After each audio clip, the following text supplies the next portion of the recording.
Hello, my friends, and welcome to today's episode of Forte Catholic. I'm so glad that you are back with me today, and I'm so glad that I'm back. Back from the longest break the show has ever taken. We have been either on the radio airwaves or on the podcast or on YouTube in some form or fashion for the last 8 years, and have never taken more than a 1 week break at a time. And we did that. And then we did another week. So we skipped 2 weeks, which means it's been 3 weeks since I've been in your ear holes. So hello. I wanted to share a little bit today about what's been going on. I learned the term on the internet that apparently has been a thing for many years, but I had never really experienced it. But I learned what Meltdown May was, and that's essentially what we've been doing over here. Melting down, because there's been a lot going on here in this May. So our plan for today's show is just for you and I to hang out. I'm going to share some of the things that's been going on in my life. Typically what we do on this show is like I tell stories and then I'm like, and this is how it connects to Catholicism. Well, we haven't done an episode in the last few weeks because I couldn't really find the Catholicism or faith in both the stress and the frustration and everything going on in my life. But I also was just kind of like it wasn't just all stress all day, every day. There was just a lot of blah, just random days of nothing. So I felt like I didn't have anything to say. And now I feel like I finally have the words to talk about the stuff that I didn't know how to talk about yet. And maybe some new focus, some new vision over the last couple of weeks that I couldn't really see when I was in it. So we're going to jump right in with the thing that takes over the last couple of weeks of April in my life and the first week of May. And that is track season. So our track season ends in the first weekend of May every year, where we had our state track meet. So the week before, we had our regional track meet, which we had like more people qualify and more events than we had ever had before. It was an incredible season. When we went into the state track meet, and we walked away with mixed emotions, which is strange. Just for some context, for those of you who haven't been listening for a while, last year our girls won the state championship for the first time in school history. Huge deal. Our school's been around for 130 years. It's the first athletic state championship our school had ever won. So last year was probably the most stressful season I've ever coached, but this was the most difficult. And one of those reasons was because I have never coached after a state championship, right? We were always kind of this underdog school building a program that wasn't really a program until, the last 9 years since I started coaching, and kind of building up this program out of nowhere. Well, this year we were walking around all year with state championship rings on our fingers and state champions on our shirts, and kind of walking around knowing that we were the state champs and knowing that we were losing quite a bit of production from our seniors that graduated last year. So we weren't quite sure how this season was going to go. We didn't, at the beginning of the season, we were like, we know we still have a chance to compete for that state championship, but we weren't as confident as we were, about midway through last season. Then we went through the season and we kind of knew that winning the state championship was going to be a long shot. And that was kind of a hard thing to coach through, right? Because how do you follow up just mentally as a coach, as an athlete, on we've accomplished this great thing and we're probably not going to accomplish it again? So it's this weird thing of we had never won before. The highest our team had ever finished at the state meet, both on the boys and the girls side, was third place before that. The boys had finished third place 3 times, and I think the girls finished third place a couple times as well. And we had never finished as the state runner-up. We had never finished as the state champ. So it is hard, both because it was not only the coaches, but almost every student that was at the state meet this year was there last year. So how do you coach through? How do you perform through something where we still finished? The girls still finished in 5th place. We're still the 5th best track team in the state. And that's great. That's one of the highest finishes we've ever had as a team. And yet it feels like this big disappointment after last year, right? We're in the same place with mostly the same girls. And it just wasn't our year, right? We knew that we lost a lot, and we knew that these other schools that were in, we barely won last year. There were the top, the team that got second last year won this year. The team that that's the lie. They got third. The team that got third last year won this year. And so it was the same type of teams, just in a different order. And, it's just how things fall sometimes. Some teams have a great year. Some teams are led by seniors. That we were led by our juniors this year. They were the they've kind of been the core of our team for a while with standouts in some of the other classes. But it was a hard thing to handle, right? Of like knowing that we had the best team ever, and it's mostly the same girls, and this team wasn't the best team in the state. And it was one of these things where it was like, as a coach, they're disappointed and you are disappointed as well, but you still want to celebrate the fact that like they just got third place. They're the third best person at their event in the state. They're the fifth best person in their event in the state. So it became so much about effort this season, right? Because we mostly knew the outcome before we went in of like, we're not going to win. We knew that we had any chance from second, third, fourth, somewhere in there, and eventually fell into fifth place overall as a team.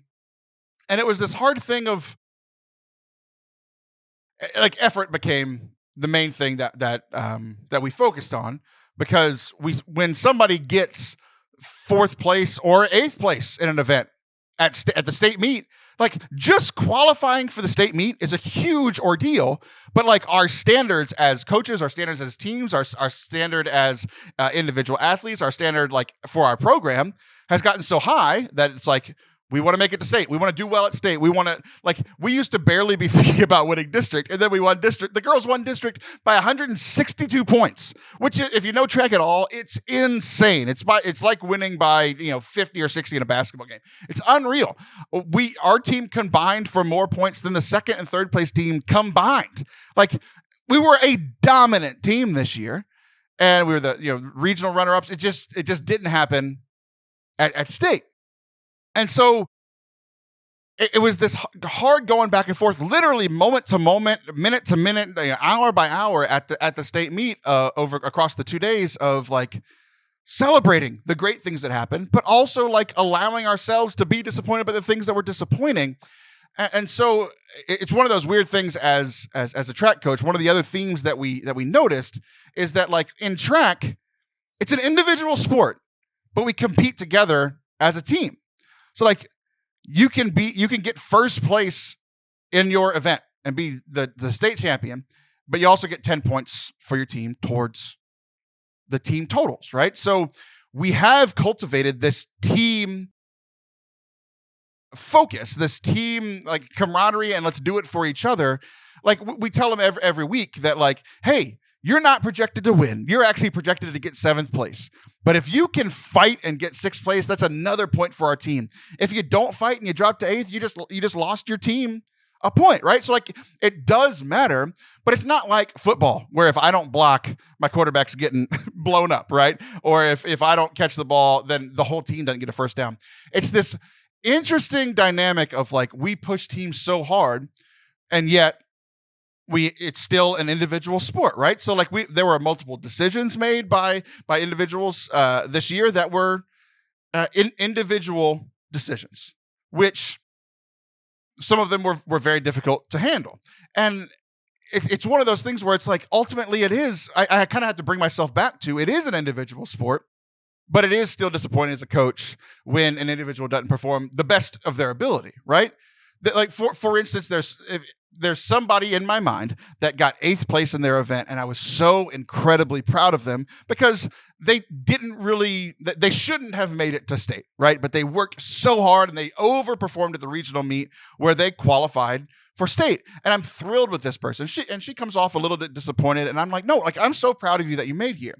And yet there's somebody else who I thought was going to get a medal and ended up, because of a lack of effort, did not get a medal and actually fell quite a bit. And those are just hard pills to swallow. Like both as a coach, it was hard for them. Like it's hard whenever the effort in there, especially in the biggest moments, right? So like one of my takeaways that I'm trying to grow better as a coach is to like preach team, continue preaching team, and continue preaching like individual effort, like having some pride in yourself, having some pride for your team, because like those are things that we have focused on before, and it's really, really cool when we see it work. Like there's another person on the team who just completely overperformed this year. Like broke school records, like was essentially one of our superstars of the year.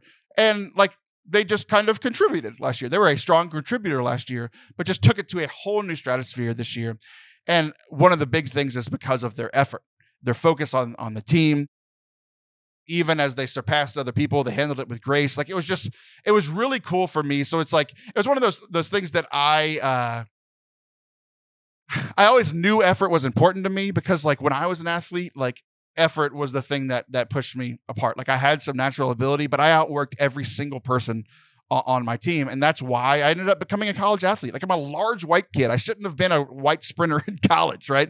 But like it was because of effort. It was because of always in basketball, diving for the loose ball. So like, that's something that I always knew was important to me, but I guess I always saw it in the positive, knowing that it was important to me, like the positive effort. Like I would just be so proud of people whenever they saw it. But I think it hurts even more whenever I see it not happen, right? The lack of effort, the lack of drive. And we work so hard to try to like build up people's confidence over the season so that they believe in themselves. And I think that's part of it too, right? If you don't believe in yourself, you might not give your best effort. And so that's just something that I'm going to be working on as a coach. And, I noticed that all this stuff when it comes to coaching applies to, like, I think the most obvious connection is to parenting, right? Because one of the other like themes from the season was finding a balance between like holding a standard, like this is who we are and this is what we do, and picking your battles, right? Parents will connect with this. It's like, hey, we don't let our children do X, Y, and Z. And then, you're tired. It's Saturday and you're exhausted and you're like, okay, whatever, go do the screens or go do whatever. Like, and I notice it a lot. Like my oldest is 11, but I'm working with these teenagers, and it's like teenagers are going to be teenagers, right? Especially if you are currently or have parented teenagers. I have not, but I've been working with them for most of my adult life, and there was kind of this tug and pull. Is that the correct verbiage there? This tug and pull between holding a standard no matter what and picking your battles and be like, look, we're not going to fight about this today because ultimately this isn't as important as this other thing that I need you to do. Which like can be seen as a like they're being lackadaisical, and if I don't hold them to the standard that I set, then maybe I'm being lackadaisical, right? But and some days maybe that's true, but other days I'm just like, look, I've been fighting with this person or we've been kind of butting heads for weeks. I'm not going to butt heads over this small thing when I really need them to perform in this big thing. So that's something I've been thinking about. I don't really honestly have an answer other than like trying to hold the balance between the tension of those two things. Another theme, I think I already kind of mentioned it, but just rewarding effort. Like we give rewards at our awards ceremony. We actually did this. It's always the Monday after the state meet, but all the sports for the whole year come together and give awards. And like the award that I gave out, it's called our coach's award. Just like, who does the coach want to award? And there was this one young lady who's a freshman, didn't qualify for the state meet just because she's young. Like she'll be good eventually, right? She'll be great eventually. But I awarded her with the coach's award because she was pretty consistently beating like some of our state qualifiers at practice. Like when we're running hundreds, 200s, 300s, 400s, like she was like our best practicer, right? And she's not like our best athlete. She's not our best raw talent right now as a freshman, but I want to reward that effort, right? Even when the results aren't great. And, I was thinking about it for myself of like, there are times where like, I know that I appreciate that. Like when I get rewarded for effort, even when the result isn't there. Both like I can remember times like that as a kid. I can remember times like that as a worker, as a coworker. But like rewarding people and thanking people for their effort, I just think is an important thing, even if they're not as good as they once were, or they're not the best ever. So that was our girls. Our boys ended up finishing third overall, which is ties the highest finish that they've ever had as a team, matching our 2022 team and our 2018 team, getting third place overall as a team. And, some huge standouts there. You're really carried by our seniors. And then just one outstanding performance by one of our juniors who's, going to end up being one of the best, most decorated athletes we've ever had in our school.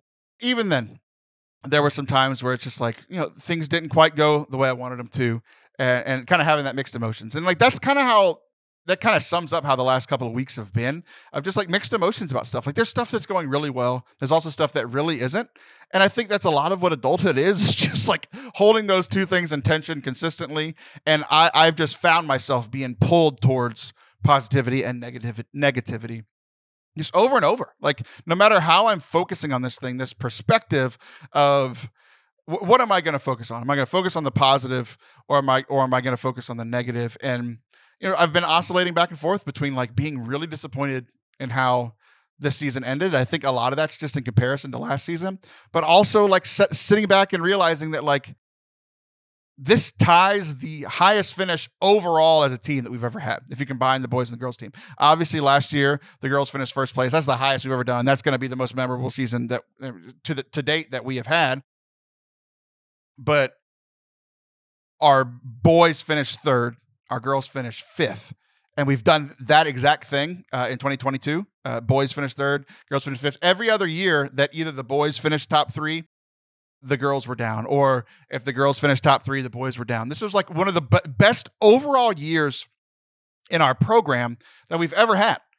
And it was weird. It's just weird to walk away with like mixed emotions about it. I just think it says a lot about the season. It says a lot about our growth as a team, but ultimately there's hope. What's interesting about this year is that we knew it was going to be kind of a down year especially for our girls, knowing that we lost a lot last year, but we're going to gain a lot next year.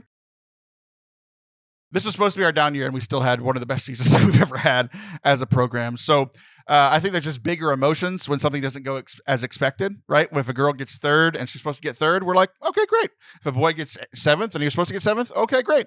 But there's bigger emotions when things don't go as expected. Like when we were supposed to get third as a team at state and we won, that's obviously going to be big emotions. But also when you think somebody's going to get a medal at state and they get fifth, sixth, seventh, or eighth, there's just bigger negative emotions, right? So there's something to be said there about expectations, how you think things should go, how things should go, and then depending on injuries or effort or just somebody else has a better day, if things don't go as expected, there's just bigger emotions in both directions. But we are looking forward to next year with a big influx of talent, and hopefully come back for a state championship. Okay, that wraps up the track portion of kind of the updates of our life, of my life, I guess. And other news, I've like legitimately almost died 3 times in the last few weeks. All car wrecks. It's been unbelievable. Like usually driving is like the most boring part of my life, right? Where like we've all had the experience of you just get in a car and then you're at a place and you're like, I don't even remember how I got here. You just kind of like literally cruise through it. I just push the cruise control button and we're good. But 3 times in the last 3 weeks, the amount of times that I've been I haven't been in a wreck since high school. Somebody hit me when I was driving when I was like 18. It was definitely their fault. I haven't like been in a wreck or even close to a wreck that I can remember in my adult life. And 3 times in the last couple of weeks. One was actually I was driving the boys, our track team, to our regional track meet. And we're driving like one of the school vans. So think like a 15-passenger, 12-passenger van, that sort of thing. We're driving down 35, which, for Texas people is one of the worst highways in all of the world. So we're in a lot of traffic. I'm not really going full speed. I think the speed limit is probably, 65 or something. But we're going like in 45 or 50 because there's traffic. And off, like in front of us and to the right, so in the lane next to us, but about a car length ahead of us, maybe 2 car lengths ahead of us, there's an 18-wheeler.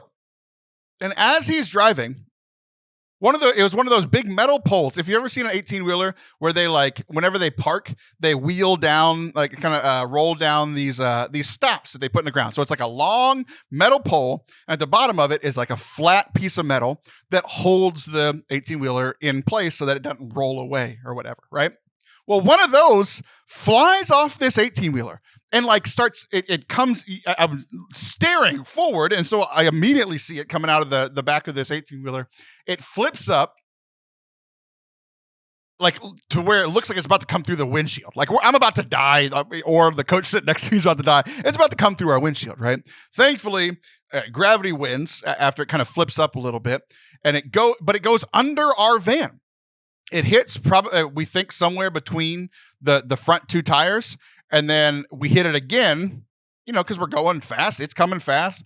We are just positive it hit our back left tire. So it hits like right between me and the passenger seat.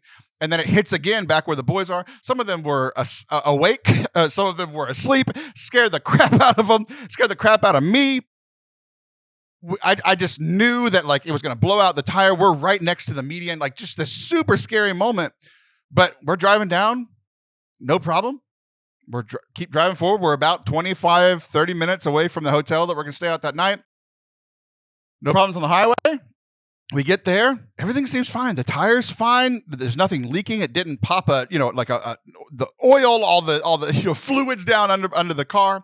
Everything was fine. And I just felt completely God's protection, because it's like, it's me and this other coach, and there's probably, 10, 12 guys. We're in this Catholic school van, So thank you to the choirs of angels for protecting us, all our guardian angels for protecting us there. The next one really frustrated me because I was doing this, like, probably the most loving and sacrificial thing that I've done in the last few weeks. So for our state track meet, it's on Friday and Saturday. Saturday's all the running events. Friday's all the field events and the 2 mile. And Thursday, there was a couple events, but we weren't participating in any of those. And typically that Thursday night's just check-in. Well, if you have athletes who are throwing shot put or discus, you always have to check those in. And typically what we do is we check those in on Saturday morning. And it's at the earliest time ever. We live an hour and a half away from the stadium. And the check-in ends at like 8:30, which means we have to leave at like 6 just to get there for check-in. And usually it's not this huge deal because we typically have somebody competing early in the morning. But just how the schedule landed is like we didn't have any of our athletes competing until the afternoon. So I was like, man, I'm not going to make the whole team wake up and go to the stadium, 6 hours early, have to wake up at 4 or 5. Like, I just don't want to do that. So Thursday night, I was like, look, I will go drive them up, hour and a half to Waco. I'll drop off the shot puts and discus to have them checked in and weighed and approved and all this stuff. And I'll just drive back. So legitimately, I drove 3 hours and I was in Waco for 4 minutes to drop off our shot put and discus, which, is annoying, but it was better than the alternative, right? So I'm doing what this kind deed towards both myself and towards the team. And as I'm driving to Waco, 2-lane highway, and I am driving in the slow lane because I'm only going 5 over. Where in Texas, if you're in the fast lane, it's like a requirement. You have to be going 20 over the speed limit. Well, I'm going 5 over the speed limit in the right side, in the right lane, and there's this guy who I've essentially been driving with for the last 20 minutes. It's just been me and him. It's kind of open road. And we've been going about the same speed. So I'm in cruise control. He's been kind of doing that thing where he speeds up past me and then he slows down behind me. I'm legitimately, I've been in cruise control this whole time. Nothing has changed for me. Well, that guy started pulling up to me and he was doing the same speed as me. And I'm literally right next to him. Like I could look directly to my left and see his face. And then I could see from a long way away this fast car coming up in the fast lane, like I mentioned, doing 20 over the speed limit. And I could see him coming, and I just assumed this other guy did. And typically in that situation, you either slow down a little bit so you can get behind the car in the right lane, or you speed up a little bit to let this person clearly go through. He did neither of those things. While I'm legitimately like 8 feet away from this man, because I can look to my left and my driver's side door is like I could reach out and touch his passenger door. Just like not even slowly whips into my lane. I'm going 75 miles an hour and I get legitimately run off the road. Like I go into I guess it's not the median because it's not in the middle. I go into like the side, but my car doesn't even fit on the side. So now I'm going 75 miles an hour with my right tires in the grass and my left tires barely in that like gravel stuff next to the road. The dude just ran me off the road. It was unbelievable. And then a couple days later, I'm driving here in town with my kids in the car. And I'm, it's one of these, kind of 30 mile an hour, city roads. And I'm driving through and it's like, there's a guy whose house, like his driveway backs up to this like major, kind of big street, heavy traffic street. And he just like not like slowly pulls out. You would think somebody that lives there would kind of know to check both ways and before you pull out of the driveway. But no, he pulls out of the driveway at full speed, crazy speed. I have to like go not only into the median. So it's only one lane going straight, and there's a turn lane in the middle, and then oncoming traffic on the left lane. He pulled out through the like out of his driveway, through the main lane that I was in, into the turning lane. So I had to veer in outside of my lane, past the turning lane, into oncoming traffic, and then veer back. And I'm just like, what is my luck? What is going on? Like, was I like ordained to die over the last 2 weeks and I've just been avoiding it through quick reflexes? I don't understand. So ultimately, we've been kept safe, but I'm just really frustrated about it. Okay, so I'm not dead. Other things going on in our life, and this one is more just, I think more just a prayer request than anything.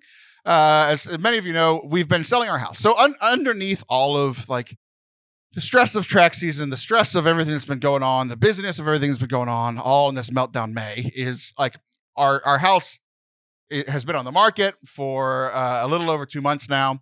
And like the average here of houses selling has been 60 to 90 days. So like we're just at the beginning of the average. But it's going slow. Like we had 5 showings, but it's really slowed down over the last couple of weeks. And I think part of it is just like right when we put it on the market dipped a little bit. So like our house has been like growing in value. And then for whatever reason, right after we put it on the market, the market's like, oh no. So we've just like watched the valuation go down a little bit. But like we kind of need to keep the purchase price high because we need the money in order to buy this new house that we've picked out. So it's just been, there's nothing we can really do about it, right? I mean, it's just like we could probably lower the price a little bit, but we don't want to because of finances are being tight and all this kind of stuff. It's like, so I guess the real thing there is just a prayer request. Just if y'all could just pray that our house would sell soon. I actually texted 2 of my priest friends right before I hit record on this. Like, hey, I don't even know if this is a thing you can like say as an intention in mass. Because typically it's like for like a dying person or someone who has died or like the parish. But I'm just like, hey, don't do it in like a public mass, but like the next time you do a private mass, would you mind like saying it in your head that for our house to sell soon? And they were both like, sure. So that was a nice little nod of like, I was like, I don't know. They might both come back to me like, how dare you? There's bigger things to pray for. But yeah, if you could just pray that our house would sell. I think I mentioned this on the show right when we put it on the market, but there's that Catholic superstition, something like burying St. Joseph upside down in your backyard. And like, you know, oh, St. Joseph, if you don't sell our house, you're going to be stuck upside down. And that just seems mean. And I don't want to do that. So I'd rather that you guys pray for me. Maybe even ask St. Joseph to pray for us. Because I don't know. I don't want to believe in that superstition. And I think that seems weird. Somebody told me that it was like, hey, we're going to leave you upside down unless our house sells. I'm just like, I'm not going to be mean to a saint. I don't think that's going to help me get what I want. So pray that our house sells soon. Overall things, just summer is always a slower season, both for, you know, our family, because the kids are out of school. It's a slower season for events, you know, like speaking at events. I don't do as much. I'm going up to Catholic Family Land twice this summer, which is fun. I went there last summer. Just really loved it. They have such a cool ministry up there. I've been going on for a long time. I also get to see Father Anthony when I'm up there because he's hosting me for a couple of days before I head over to camp. But it's a slower season for events, you know, because like, you know, a lot of the stuff that I'm doing is, you know, a lot of parish stuff is fall and spring based. So a lot of people take a break during the summer. So it's just a little slower, and like events are, you know, one of our big pieces of Forte Catholic's income. So it slows down. A lot of people also take breaks from like doing their podcast, or at least go a little bit slower in the summer. So our editing work kind of slows down. So it's again, there's good things about it. It's a good mental break, which apparently I needed over the last few weeks.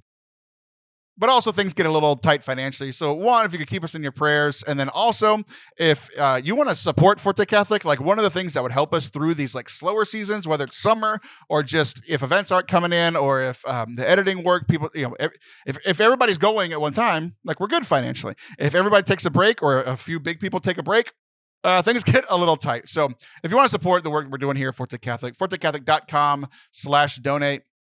One-time gift would help us get through the summer, but also a monthly gift would help us like not have these lean times during the slower times. If we could just kind of increase the base of our donors, like that's like what brings us stability in our ministry, where we're able to keep focusing on the mission and the ministry we're called to, and not having to focus on trying to how are we going to pay for everything this month. So if that's something that you want to help with, I'd be happy to talk to you about it. Just shoot me an email, taylor@fortecatholic.com. But if you want to support good Catholic ministry and people trying to use their gifts and talents to build up the church, then I think this is probably a good way to support that. Okay. Over the last, in regards to the show, because not only was I stressed out and I felt like I just didn't have anything to give, I think there's just been some burnout too in regards to the show.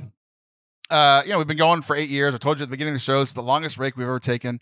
And over the last 2 weeks, I just felt like I didn't have much to say. Like, there's a lot going on, like with the track stuff and almost getting hit by cars, but I didn't have any perspective to it. It was all just kind of like, this is just stressful and heavy and negative, and there's just a lot going on, and I'm tired, and I got sick at some point, and just like, a big part of the show is like, I want to come on and, either fake complain about stuff or like try to find the joy in things. And it's just like, I couldn't do that in my real life, and I wasn't going to come on here and fake it.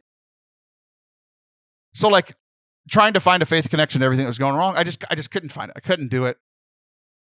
And then I started getting down, maybe a little bit of seasonal depression of like essentially when everything's busy, like I'm fine. Then when things slow down and I have more time to think, that's typically when I get sick. That's typically when I get tired. It's typically when like depression starts coming. It's typically when like things get a little bit harder for me. So I started thinking things like, is doing the podcast even worth it anymore? Like, our numbers haven't dipped, but I guess they've dipped a little bit, but they've been mostly steady over the last few years. But we're not seeing this exponential growth that we saw over the first 5-6 years of the show. It seems like some of the excitement is gone, both for myself, maybe even some of our team, some of the audience in terms of growth. So I'm like, is it even worth it anymore?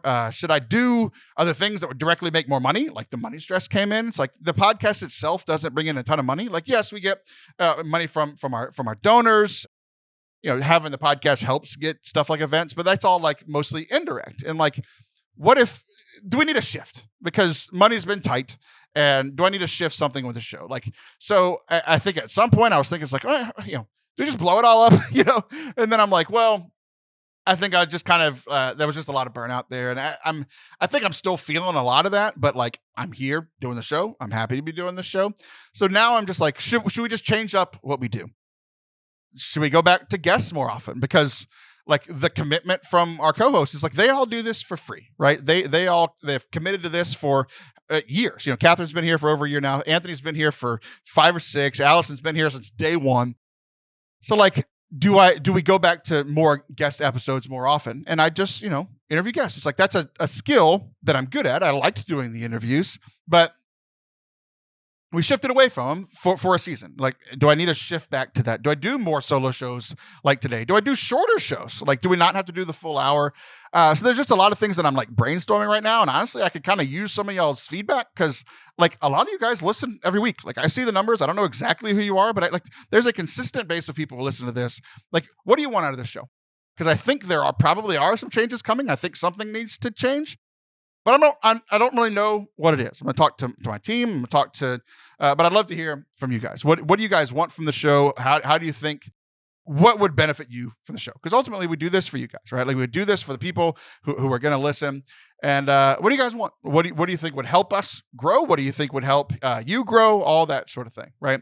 I've always taken pride in the fact that like, we don't take breaks, but like maybe we need one. Like, we took the 2 weeks break, like, our friends over at Clark are speaking of taking a long break, and they might be coming back soon. Like, do we take a break? I don't know. Because like, I really like the consistency, and I've always pushed the consistency, and I've been consistent for 8 years. Would it be good for me? Would it be good for the team? Would it be good for y'all if we just took a break? My fear there is that we'll lose momentum, and people will find other things to love and then not come back to the show. That's always been the fear there, but I don't know. So all of those things are just things that I'm thinking about, processing right now. And I'm going to do that with like the people that it impacts the most, like me and the co-hosts, but like it also impacts you every week. So what do you guys want to see? I'd love to hear from you guys, either on social media. You guys know where to find me. If not, you can just go down to the show notes, all those ways to find me, or send me an email or whatever. Oh, positive thing. positive thing in regards to the show. So I think I ranted about it, I don't know, a month or two ago with Father Anthony, but like one of the other things that I've been thinking about, like, do we keep doing this? Do we stop doing this? Is like, we actually have more people interact with the show through our short clips than we do watch the show, which is frustrating to me because like I put way more time and effort and energy into the full show than we do into the clips. And I think things just like make more context. Like you have more context and you can understand better what I'm saying. There's a lot of times we get comments on clips like, why didn't you say this? I'm like, cause it's 60 seconds and I talked for an hour with like, come find the context, you know? So like, I think the whole goal of the social content is to drive people to the main content, is for people to come listen on the podcast or watch on YouTube. And I don't think that's really working. And we put a lot of time and effort, like Sarah spends a lot of time making these clips look great, sound great, and they perform really well. Like thousands and thousands of people. Like we're up to almost 1 million views on our YouTube channel, and that's primarily from the shorts, from the short clips. You know, we get 5-figure, sometimes 6-figure views on like just Instagram alone from our clips every month. And it's one of those things where it's like, that's great.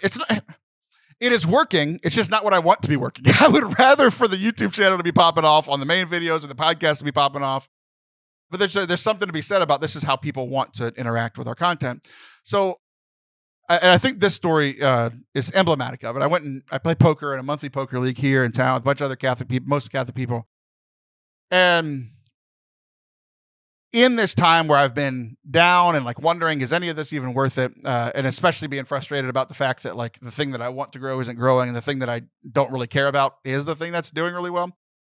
One of the guys that I played poker with told me that like whenever he's feeling like he needs a spiritual boost, I think his words were like, when I need to feel the spirit, he like searches for our content, searches my name and goes and watch some of our clips. And like I'm on the verge of tears now just thinking about it, because it's like, man, like one, I needed to hear that, right? Like I needed to hear positive feedback that like what we're doing here matters, that it's actually impacting people, right?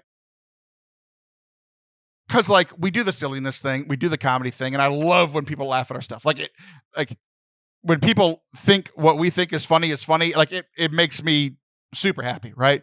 But when somebody says like, when I'm feeling down spiritually, I seek out your content, and here I am down spiritually, and he says that to me, like it just means so much that like what I've committed my life to means something to people, right? And like it's one of those things where like I know it does, and like numbers on a sheet, like when we see how many people are listening to the podcast and we see how many people are interacting with our stuff, like I know it does because of numbers, but like the specifics help, right? Like hearing this guy, knowing that like he searches us out when he needs that spiritual, like it meant so much to me that he would say that.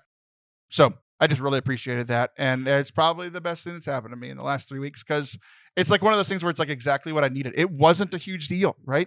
He just complimented me and said, hey, I like your stuff that you make, which shouldn't have been a big deal, but it was such a huge deal because of everything that I've been thinking about and frustrated about and kind of sad about. It meant the world to me. So if you're ever wondering about saying something nice to somebody, about saying something uplifting, or just even if you think it's so simple, you just never have any idea how much it might mean to somebody, because it meant the world to me. We're going to wrap up with 2 things. I'm going to talk a little bit about family stuff, and then 2 other things that have gotten me through like this just rough couple of weeks. One is my kids are wrapping up their school year and their activities.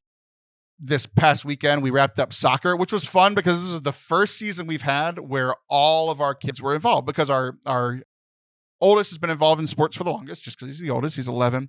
Our middle daughter, 9 now, she's been involved in some of the sports. But our youngest daughter was actually still too young this year to play in our little Catholic sports league, but they needed some extra people, and she was at the tryout. So they let her play along with some of the other people in her grade. And so it was just so much fun seeing all 3 of my kids participate in a sport and having fun together. It's soccer. My wife's, that's my wife's sport that she really connected with. So she gets to kind of take the reins when I kind of take the reins in football and basketball season, because those were sports that I played and really care about. It was also cool because like I got to see my middle daughter shine in sports for the first time. Like she had dabbled here in sports. She's more of our like dancer and a performer. She's gonna be the artist, the singer, the dancer, that sort of thing. But she played soccer this year and she ended up scoring, like she had one game where she scored like 5 or 6 goals, and then they lost their first playoff game, but they played in the consolation game, and like to get third place, so like to win the consolation game, she scored 5 goals and she scored the game winning goal like in the last couple minutes of the game, and that was just really cool to see her shine in something new. It was fun to see my youngest daughter just run around and kick it. She's so tiny, man. And it was just so fun to see her excel. So like family stuff has been great. We've been spending a lot of time together. My son and I, and the girls kind of pop in here and there. We've been going back and watching the old X-Men cartoon, because if you're a fan of Marvel, X-Men 97 just came out. Like it's a new cartoon, but it's set back in 97. Well, it picks up after the original X-Men cartoon that was like coming out when I was a kid. So from, I guess, going backwards, 4 years from 96. So 92 to 96, something like that, 93 to 96. So we're going back and watching this cartoon, which is funny because it's like, it's good, but it's also like definitely a product of its time. Like the voice acting getting great. The animation's terrible, by today's standards. But it's just, we've been spending so much time together as a family. So other than like wanting to be in the new house and not in this one, family stuff has been great. Also, in regards to something, something that connects to what I was talking about with coaching, it's like my son, it was really cool. It should not have been as cool as it was to watch him this season. His team won 0 games. They won no games, but like the only reason they were ever close, the only reason that they didn't, they were losing, they lost the championship game 1-0. And the only reason that game wasn't 9-0 is because my son was there. And it like he does have some natural talent. Like he's very similar to how I was. He's big, he's fast. But like effort was a really big issue. We talked about effort with track stuff. But man, like it seemed that like he was one of the only, if not one of the few, if not one of the only people consistently giving effort.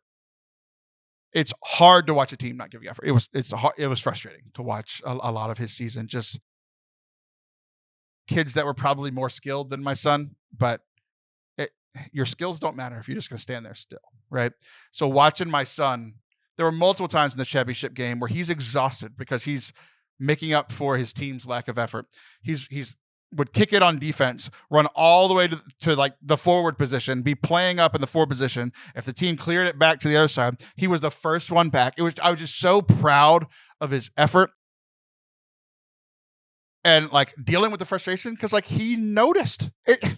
Anybody that watched the game would notice, right? And like they're kids, so maybe I'm a jerk for saying this, but like lack of skill doesn't bother me. Lack of effort does. It really does. And like and it seemed like nobody else cared, which was frustrating, right? As a father, as a coach, I'm just like, I want to fix it, right?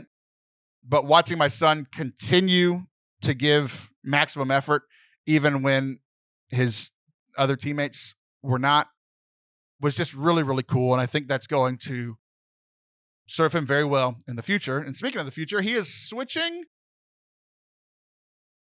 campuses this year. So St. Joseph's, where our kids go, is a K through 12 school, but they switched campuses going from 5th to 6th grade. Junior high is 6th through 8th, and then the high school. That's all at one campus. And that means school sports are coming, right? And so I actually just signed him up the other day, something I wasn't sure. I didn't know if like incoming sixth graders could go to our strength and conditioning camp. The strength and conditioning camp, it's hard for me to say today, has been a big reason why all of our sports at our school have risen up and have gotten better, is because like one of the guys that I coach with for track, he's the athletic director, and he implemented this plan, and a lot of the other coaches that I coach with help out with this summer workout program. And I got to sign him up, and I'm so excited to see how he responds to this. I'm so excited to just kind of watch him grow, and like knowing he's going to be the baby 6th grader next year on a team full of 7th and 8th graders. But he's a big kid, and he's got some talent, and he's got some heart, and he's got some hustle. And I'm excited to see how he responds to the strength and conditioning camp. It's going to be the first time he's lifting weights. It's not the first time he's ran, but it's going to be fun. to watch. So as a family, we're really looking forward to our family vacation here in a couple of weeks. We actually leave in less than 2 weeks. This is where me, my wife, my kids go together with my parents, my sisters, and their husbands. Just going to be a great time to relax and recoup. So as I am feeling better with the burnout and kind of the just dealing through the stress, but I know that's going to be super helpful too. So a couple other things that have gotten me through, and we'll close out the show with this. One is both on a negative and on a positive level. I've realized that a few people in my life have this quality, and like I really want to have this quality, and I'm not sure that I do all the time. But this was the some big anniversary. What was it? The 5-year? It was the 5-year anniversary of Endgame. So it must have been the 8-year anniversary of Civil War. So Captain America Civil War, which is where, like essentially there's Team Cap and Team Iron Man, right? If you've watched the movie, you know exactly what I'm talking about. If you haven't, essentially there's this group of friends. They're all called the Avengers. And then there's something that they disagree about. And then they split essentially half and half. Where there's one side saying this and one side saying this. And they intellectually fight about it for the first half of the movie. And then they physically fight about it for the whole second half of the movie. And the movie ends. And I listened to a podcast that was like playing this over again, and it just didn't hit me like it did over these last couple of weeks, probably because I was just a little bit more emotional than I have been.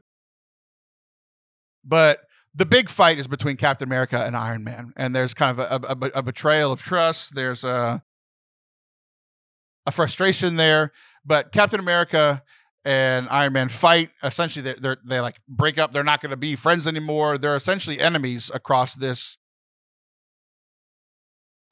disagreement.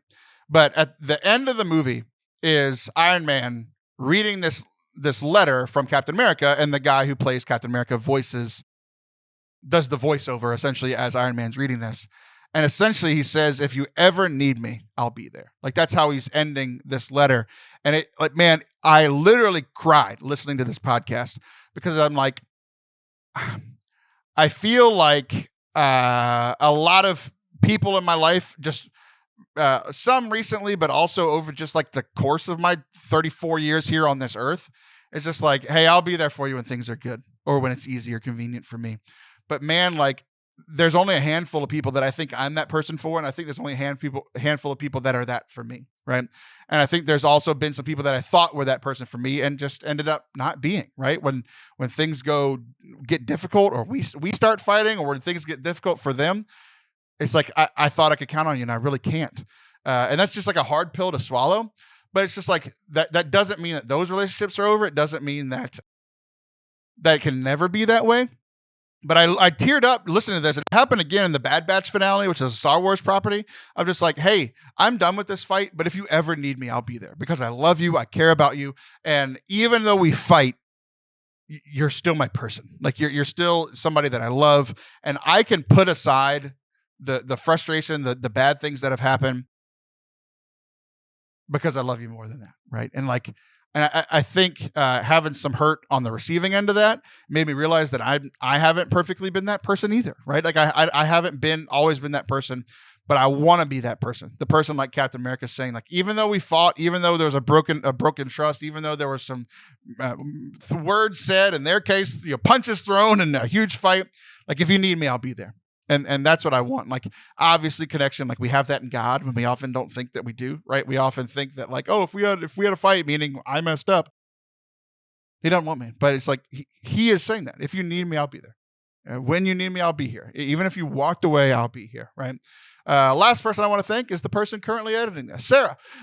She's my coworker. She's been working with me for about a year now, and she's really held it down for the last couple of weeks especially in regards to all of our editing work, both because of my busyness during the track season, but also just like I couldn't handle a full workload, just mentally, spiritually, physically, all of the things, right? I got actually sick and dealing with some mental stuff and dealing with just like everything that I just listed right here in today's show. But she's really had my back over the last couple of weeks, and I just want to thank her for that. So say a little prayer for Sarah if you want. So 2 major prayer requests. Pray for Sarah, mostly on Thanksgiving, for everything that she's done, everything she does behind the scenes for Forte Catholic, because like literally everything we post her hands have been on it. after years of like it just being me. And I think everybody kind of assumes it's just me. It's not. It's mostly Sarah now. I sit in front of a camera and try to make things happen. So huge thank you to her. Say a prayer for her. Say a prayer that we sell our house soon. I hope today was helpful for you. It was mostly just a reflection on how things have been going on in my life. We'll be back next week with a normal episode. At least I assume Father Anthony and I have scheduled to record later this week, which should release next week. But we'll see what happens. We should have an episode with Catherine soon, but we should be back on somewhat of a normal schedule. But yeah, let us know if you have any ideas about how we should or how we could improve the show, change the show, what you think about some of the changes that I suggested, because I've been mulling them over. I'd like to hear your thoughts. Thanks for listening. Thanks for being here. If you want to support the show, it would really help us out. Money has been a big stressor. Selling the house has been a big stressor. Like all those things have just been underlying, probably heightening everything else that's been going on. So thanks. Share the show with people. Donate if you can. Really appreciate it. Hit subscribe wherever you're watching or listening. I'll be back next week with a very normal episode with Father Anthony Sharapa. See ya.